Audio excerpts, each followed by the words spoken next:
Next, let's see the bearing capacity of stratified soil.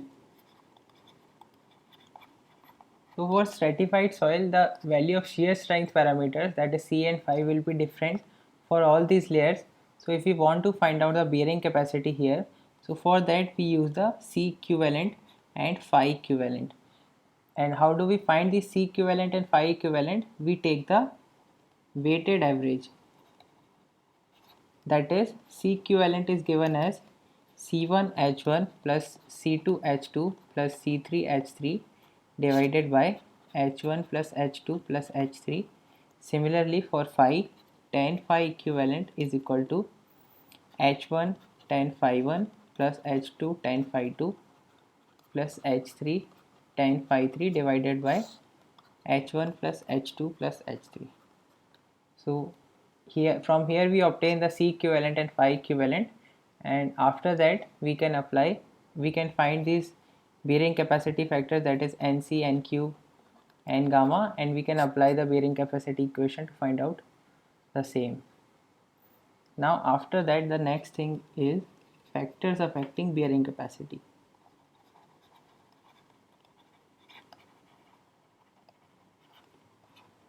So let's first consider the cohesionless soil. For cohesionless soil, we know this equation is given as QNQ plus 0.5 gamma P N gamma. So here NQ and N gamma, they depend upon phi. Q is a function of unit weight and depth of footing, and here also it is the unit weight of the soil that is below the foundation. B is the width of foundation. So these make the factors that affect the bearing capacity. That is, this angle of phi we can say as relative density of the soil, and this term we can present as depth of footing, and here we can say unit weight of soil and the width of footing also. Now this unit weight is decreased by the water table, presence of water table, where the water table is. So the location of water table also affects the bearing capacity. These are the factors. Now considering the relative density first. So relative density means the angle of internal friction. More is the relative density, more is the angle of friction. So relative density is more for dense sand and medium sand, we can say, comparing to loose sands. So if relative density is more, angle of friction is more, and if angle of friction is more, then the value of NQ and N gamma is more. Now it means that if relative density increases, then the bearing capacity also increases. Now this increase in bearing capacity is not much in case of loose sand. So for same increase in delta sigma, this increase will be more in case of dense and medium sand, but it is less in case of loose sand. It is almost negligible if we compare it with the dense or medium sand. So this factor is the value of NQ and N gamma is a major factor that affects the bearing capacity, because in case of loose sand, if we consider other factors also, so the bearing capacity does not increase much, but in case of dense and medium sand, the bearing capacity is much more affected by these other factors also. So the next factor is the depth of footing. Depth of footing, it means this Q is equal to gamma df. It means depth of footing will increase, then this surcharge will increase. So for that Qu will increase. So as I said, this increase will be more in case of dense sand and it will be less in case of loose sand. After that, unit weight of soil. So similarly we can say unit, if it is a dense sand, so this will increase. I mean, if the unit weight increases, then bearing capacity increases. Similarly, width of footing, it is there in this term. So if width of footing if we increase, then also Qu will increase. But for all the factors, this increase is more in dense sand. This you should remember. That is, this increase is always more in case of dense sand rather than in compared to loose sand. After that, width of footing I've covered. After that, water table. So water table, we have seen that if water table comes up to the surface level, if the water table comes here from this depth, let's say first this water table was here and then it rises to this surface, then this bearing capacity is reduced to half, that we have seen. So this is the effect of these all these parameters in case of cohesionless soil. Now for cohesive soils. In case of cohesive soils, the ultimate bearing capacity is given as CNC plus Q. Here NQ is equal to 1 and N gamma is equal to 0. So from here we can see that if the depth of footing increases, then obviously QU will increase, but this increase is seen to extend up to only certain increase in depth. It means that after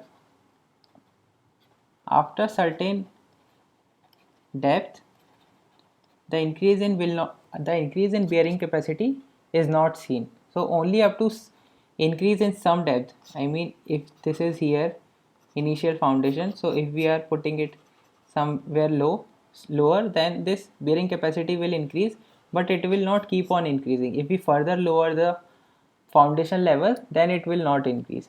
That's what I mean to say. And after that, here we see that the width of footing is not coming into picture. It means that the bearing capacity is unaffected by width of footing. That's why I said in plate load test also, the Q, that is bearing capacity for plate, is equal to Q for foundation, because it is not affected by the width of the footing. So if we increase the width, then obviously load carrying capacity will increase. Load carrying capacity will increase because we are increasing this width. It means that the pressure intensity on the soil will be low, so that this building can sustain more load. The soil can sustain more load because of this increased area, but the bearing capacity of soil is unaffected. Now here I have shown that the increase in depth increases the ultimate bearing capacity. Now what if we talk about the net ultimate bearing capacity, that is QNU. So it is equal to CNC. So from here we see that it is not depending upon the width also, as well as on the depth of footing also. So it is not affected by any of those parameters. But if water table comes at the surface, or if the water table increases, then the value of this cohesion will be in undrained condition and it will be lower. So obviously presence of water table in the foundation zone will decrease the ultimate bearing capacity or bearing capacity in general. So these are all the factors that affect the bearing capacity. After that, the next thing that we have to see is the immediate settlement. So immediate settlement, it is based upon it is calculated on the theory of elasticity.